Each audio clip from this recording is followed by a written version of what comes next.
Want to stop wasting money on subscription you forget about? Let me show you exactly how to spot and manage recurring payment right inside your Chime app. Hello everyone, welcome back to our channel. In today's video, I will show you how to pay bills directly from Chime app.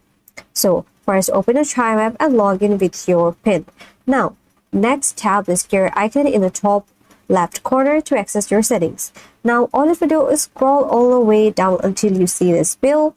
And under that, you will see view your recurring payment. All you have to do is tap on that. Now, in my case, it showed me 3 monthly payments: OpenSky, Squarespace, and Google. But if you want to see how long you have been paying for a specific subscription, just tap on that. For example, I'm going to be tapping Google.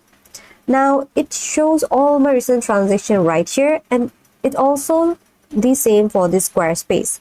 Now, if you want to add a bill manually, all you have to do is just tap on add a bill.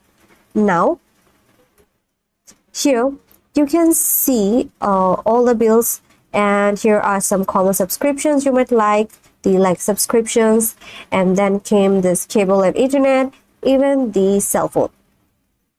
Now, let's say you want to add Netflix. Now, just go to Netflix, and it will ask you about your Chime account or card to link. Just like this, and then all you have to do is continue Netflix. And then you will sign in to Netflix and add your Chime card, and that's basically it. This feature helps you to trim unnecessary expense and take control of where your money goes. Chime automatically detects recurring payment for you and making budget easier.